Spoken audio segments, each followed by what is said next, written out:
सियासत अजब गजब होती है। आज का साथी कब कल का दुश्मन बन जाए कह नहीं सकते, कोई जानता भी नहीं। अब किसने सोचा था जो अखिलेश राजभर कभी एक दूसरे पर जान छिड़कते थे वो आज एक दूसरे पर चुटकियां लेंगे। ओपी राजभर कहते हैं कि यादव लुटेरे हैं, दूसरी जातियों का हक खाते हैं, तो अखिलेश यादव कहते हैं कि ओपी राजभर नहीं, वो रात भर हैं। जब दल बदलने का मन करता है, नए गठबंधन का मन करता है, तो ऐसे बह के बयान देते हैं। सुनिए दोनों को।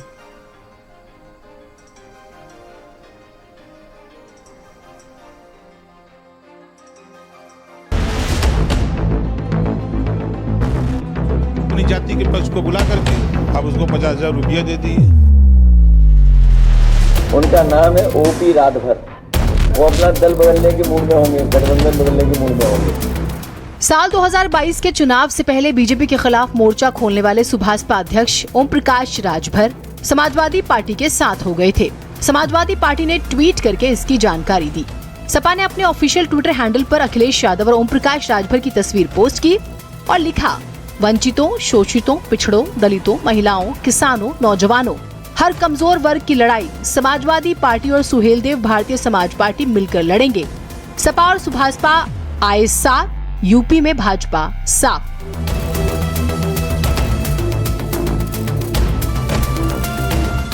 बाद में सपा सुभाषपा अलग हो गए, राजभर बीजेपी के हो गए और आज अखिलेश यादव को भर भर के गरियाते हैं।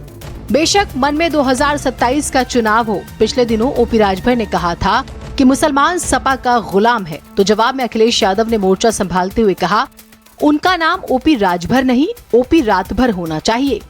पाला बदलने के लिए ऐसे बयान दे रहे हैं। उनका नाम है ओपी रातभर।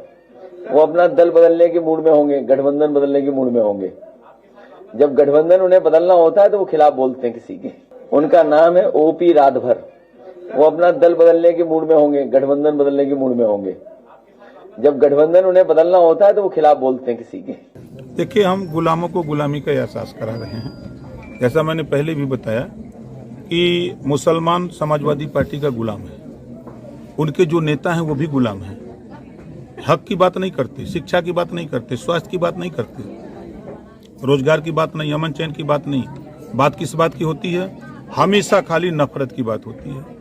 और मुसलमान अगर मानता है मोहम्मद साहब को, तो मोहम्मद साहब का पैगाम है भाईचारा मिल्लत का, उनका पैगाम है। लेकिन ये करते क्या है?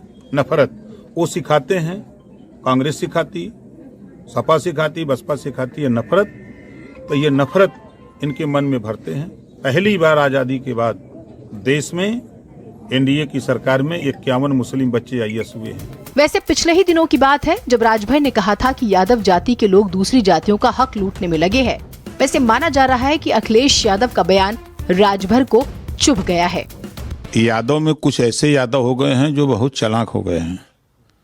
अभी तक सत्ता पा करके अति पिछड़ों का हक लूटा गया, तो अति पिछड़े तो नहीं बोल पाए। अब जो अधिकार ब्राह्मण का था वो अधिकार अब यादव लेने की तैयारी में है, तो भाई तो ब्राह्मण विरोध करबे करेगा। भले अति पिछड़ा कमजोर है, नहीं बोल पा रहा था। 27% आरक्षण जो मिला है सबको मिला है। 27% आरक्षण में अति पिछड़ों का हक किसने लूटा है? समाजवादी पार्टी ने 4 बार सत्ता में लूटा है। तो अब 2 को बनाओ चाहे 5 को बना के गलत कर रहे हैं ना। जो व्यवस्था बनी है, सबको काम बांटा गया है, जातियां बनाई गई हैं, उस आधार पे तो निश्चित है कि एक दूसरे की जाति का जो काम है वो दूसरी जाति लेने की तैयारी में है, तो द्वंद्व तो होगा ही। वैसे अखिलेश यादव के बयान पर ओपी राजभर ने ट्वीट करके निशाना साधा। ओपी राजभर लिखते हैं, दरअसल सुभाषपा सत्ता का दरवाजा है, उसी दरवाजे से श्री अखिलेश यादव जी सत्ता में घुसने के लिए परेशान है। जब तक दरवाजे पर एनडीए के साथ सुभाषपा खड़ी रहेगी तब तक सत्ता सपा को नसीब नहीं होगी।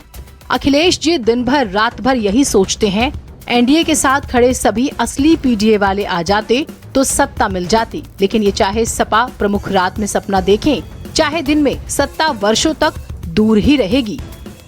ओपी राजभर के ट्वीट के बाद अरविंद राजभर ने भी मोर्चा संभाला और अखिलेश यादव पर निशाना साधते हुए कहा कि अखिलेश यादव कमजोर जातियों का अपमान कर रहे हैं।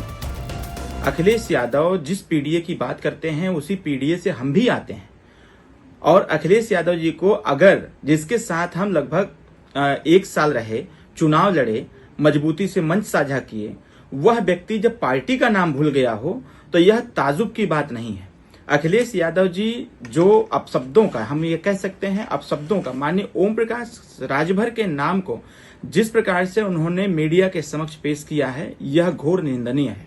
अखिलेश यादव जी को शर्म आना चाहिए कि ऐसे बड़े कुर्सी पर बैठ करके जिसने सरकार चलाई हो और ऐसे एक अति पिछड़े समाज के नेता का नाम इस प्रकार से लिया जाना कितना निंदनीय है और कितना घोर निंदनीय मैं इसको कह सकता हूँ।